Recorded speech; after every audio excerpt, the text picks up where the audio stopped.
Bonjour chers immopreneurs, ici Bruno, j'espère que vous allez bien. Alors dans cette vidéo aujourd'hui, je vais vous montrer quelque chose d'unique. Je vais vous faire en direct, devant vous sur ordinateur, le calcul réel d'une rentabilité d'un investissement Airbnb, d'un investissement en location courte durée. Et on va essayer ensemble de voir si c'est vraiment intéressant de faire de la location courte durée par rapport à de la location classique. Ok, donc si vous suivez, si vous êtes membre d'Investimo Club depuis un petit bout de temps, vous savez que personnellement je ne fais pas de location courte durée, ou en tout cas pas encore, mais que le but et la philosophie de la communauté, c'est de partager les différentes stratégies. Vous le savez à travers les différentes interviews, dans le podcast, également les différentes vidéos que je vous montre régulièrement sur les outils, etc. J'essaye de vous donner une vision à 360 et surtout de vous faire réfléchir sur l'investissement immobilier pour être un investisseur intelligent, un investisseur entrepreneur.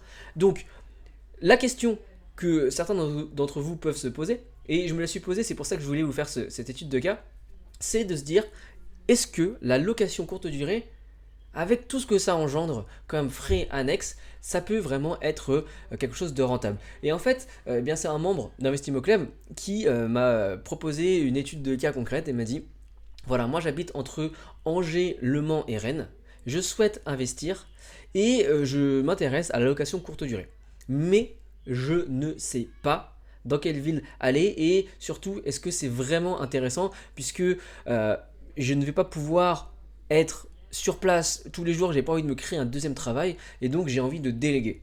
Et en incluant ces frais de délégation, j'ai l'impression que je vais être perdant ou en tout cas que je ne vais pas être plus gagnant qu'en faisant de la location plus classique, plus passive également. Alors si vous aussi vous êtes déjà posé la question de savoir si ça valait le coup de se lancer dans la location courte durée, mettez en commentaire sous la vidéo.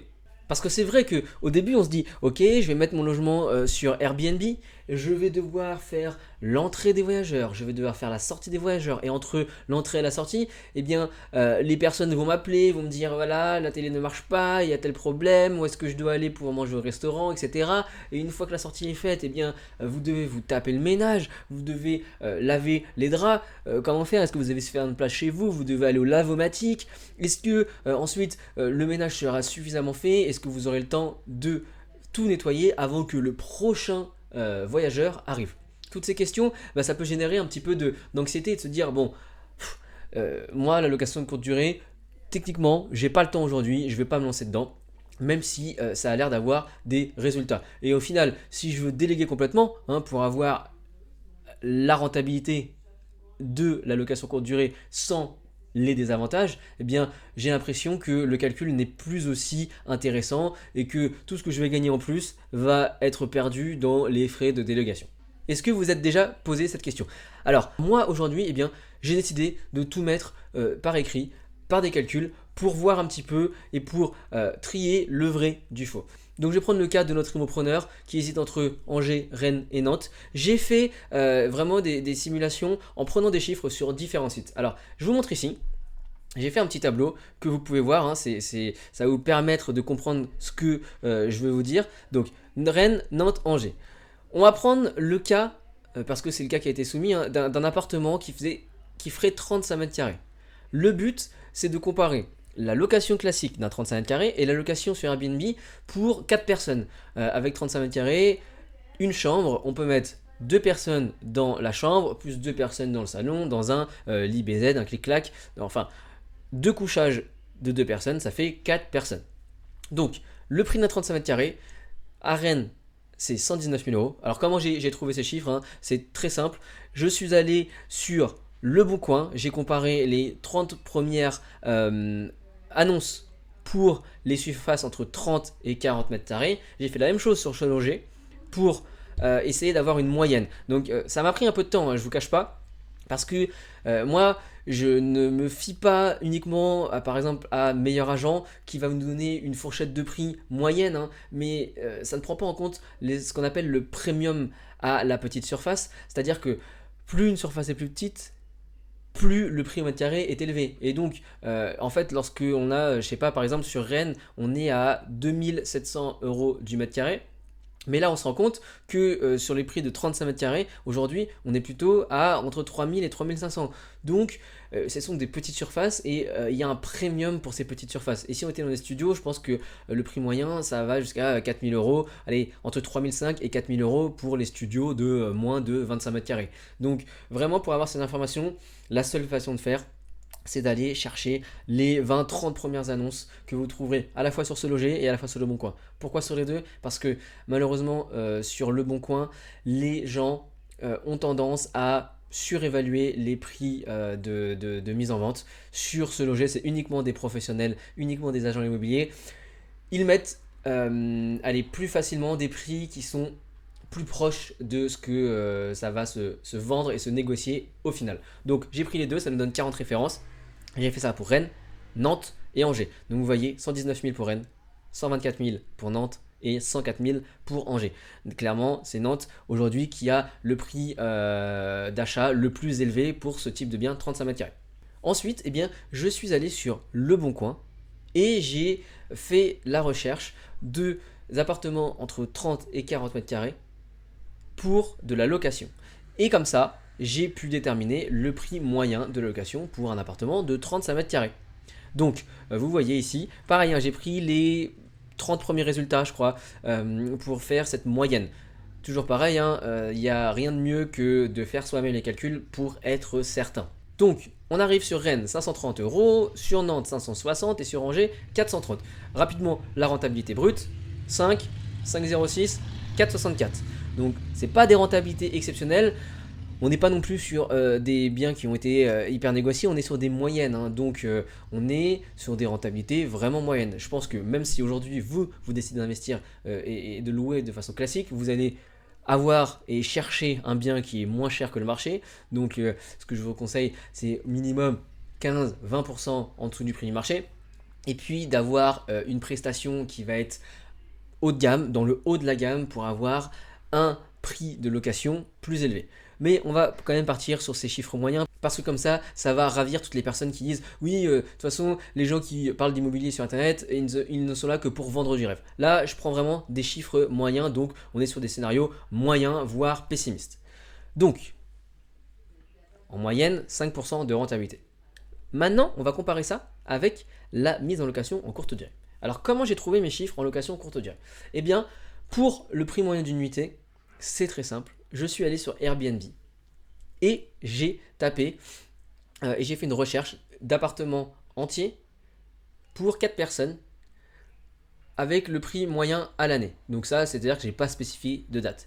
Et pareil, là j'ai pris les 50 premières recherches parce que sur Airbnb, dans les 3 villes, il y avait largement de quoi faire. Donc j'ai pris les 50 premiers résultats et j'ai obtenu un prix moyen à la nuitée pour ce type d'appartement. Donc voilà, on ne sait pas si ça correspond à 35 mètres carrés exactement. De toute façon, c'est pas le but ici et sur Airbnb, on ne peut pas faire en mètres carrés, mais c'est vraiment à l'utilisation. Donc 4 personnes avec une chambre et 2 lits, 2 places. C'est les critères que j'ai pris. Et donc je suis tombé sur ces chiffres-là. 82 euros pour Rennes, 83 euros pour Nantes et 71 pour Angers. Alors c'est intéressant de voir que entre Rennes et Nantes, le prix à la nuitée n'est pas tellement différent. Alors que, eh bien, on se rend compte que, et on se dit que Nantes est une ville un petit peu plus touristique, est une ville, et on voit aussi, dont les prix à l'achat, dont les prix à la location sont nettement plus élevés. Eh bien, en fait, ça s'explique parce qu'il y a beaucoup plus de biens sur Airbnb à Nantes, et donc, mécaniquement, plus il y a de concurrence, plus ça a tendance à faire baisser un petit peu les prix. Donc, on arrive avec des prix qui sont très similaires entre Nantes et Rennes. Angers étant clairement un cran en dessous. Ensuite, parce que ça c'est beau d'avoir le chiffre à l'unité et on pourrait se dire bon j'ai qu'à prendre ce chiffre là et le multiplier par 30, ça me donnera mon revenu mensuel. Malheureusement, il faut prendre en compte le taux d'occupation. Donc je pris comme source pour déterminer le taux d'occupation un site dont je vous ai déjà parlé qui s'appelle RDNA, et sur ce site, eh bien, on a les informations sur le prix moyen, sur le taux d'occupation, sur le type moyen de biens qui sont dans telle ville, ville par ville. J'ai un abonnement payant, donc ça coûte un petit prix, mais je l'ai pris exclusivement aussi pour vous faire cette comparaison précisément. Et donc j'ai pu tomber sur ces taux d'occupation moyens. Donc 80% pour Rennes, 80%, enfin 79% pour Rennes, 80% pour Nantes et 77% pour Angers. Donc une fois qu'on a ça, eh bien il suffit de multiplier ce taux d'occupation fois 30, hein, on va dire qu'en moyenne les jours font 30 jours. On va toujours prendre le scénario pessimiste, hein, on pourrait dire que c'est 31, mais voilà, on prend le moins. Et on va multiplier par 82. Et donc ça nous donne ce résultat, le revenu brut mensuel via Airbnb. Donc on obtient 1943 pour Rennes, 1992 pour Nantes et 1640 pour Angers. En pourcentage, en rentabilité, brut, 18, 18 et 17. Donc clairement, on voit que si on parle de rentabilité brute, avec la mise en location Airbnb, avec des chiffres moyens, avec des chiffres de taux d'occupation moyens, on arrive ici, j'ai calculé le multiplicateur, combien de fois plus on a en termes de revenus et de rentabilité, eh bien on est à 3,7, 3,6, 3,8 en moyenne. Vous voyez, presque 4 fois plus de revenus avec Airbnb.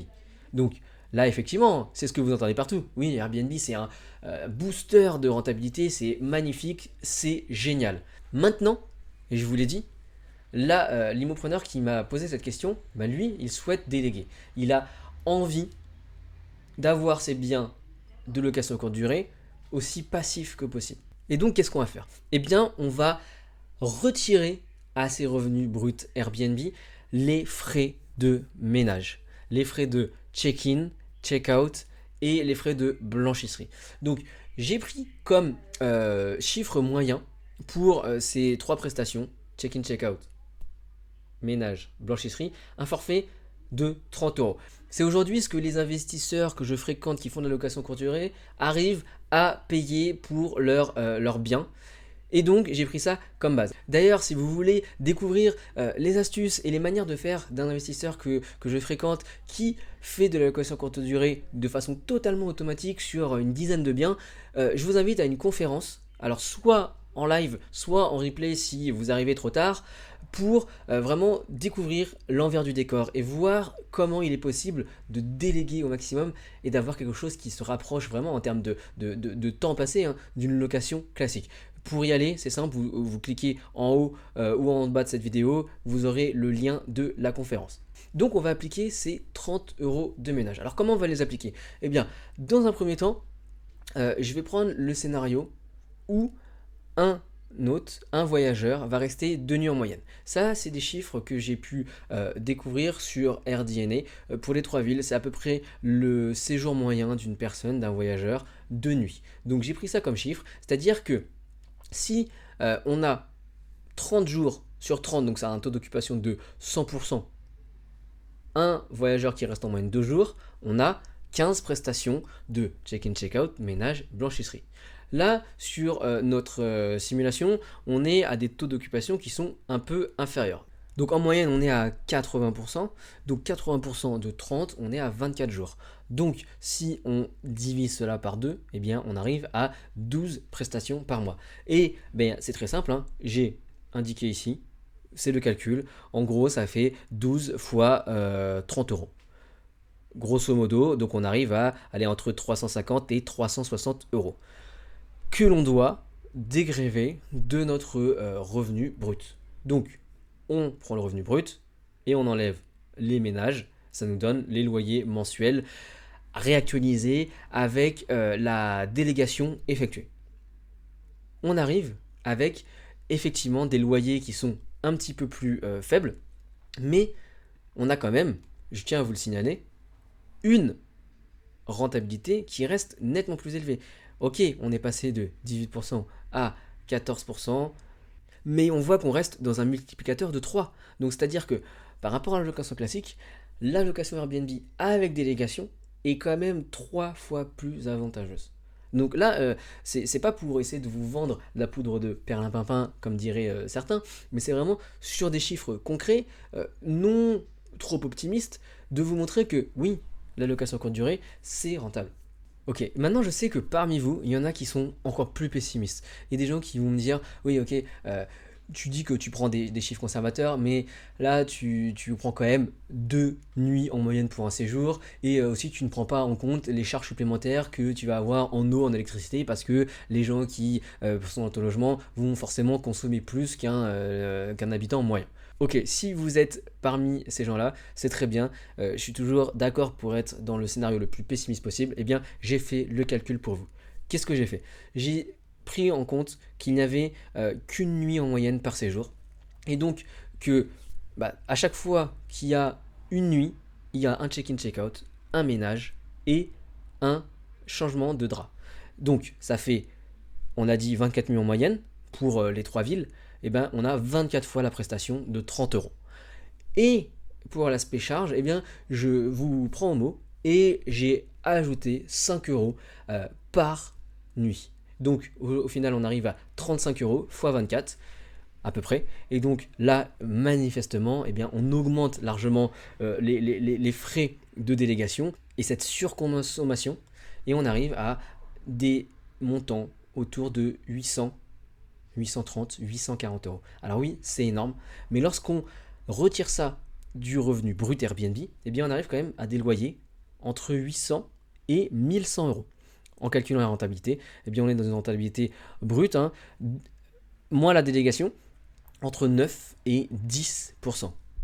Au final, le facteur multiplicateur est quand même en moyenne de 2, vous le voyez ici. Donc oui, je le répète, et vous l'avez bien compris, les chiffres ne mentent pas. Avec la location courte durée, on a une meilleure rentabilité qu'avec de la location classique. Même en prenant de la délégation, même en prenant un service extérieur pour n'avoir au final plus grand chose à faire. Alors voilà, si l'idée vous dit de vous lancer dans la location courte durée, je vous invite à participer et à revoir cette conférence que j'organise avec Loïc qui explique en détail comment il gère ses locations courte durée de façon le plus passive possible et comment il s'est lancé. Et aujourd'hui d'ailleurs, il enseigne à toutes les personnes qui le souhaitent comment faire ses premiers pas dans la location courte durée. Et avant d'automatiser, eh bien, comment faire le meilleur marketing possible pour avoir les meilleurs commentaires, pour avoir le plus de séjours possible. Et in fine, eh bien, comment tout gérer depuis son téléphone parce que il voyage beaucoup, parce qu'il a d'autres business à côté et que pour lui, le plus pratique, c'est de gérer depuis son téléphone portable. Aujourd'hui, c'est possible. Participez à la conférence, vous trouvez le lien en dessous. Voilà, c'était Bruno, je vous dis à très bientôt. Salut!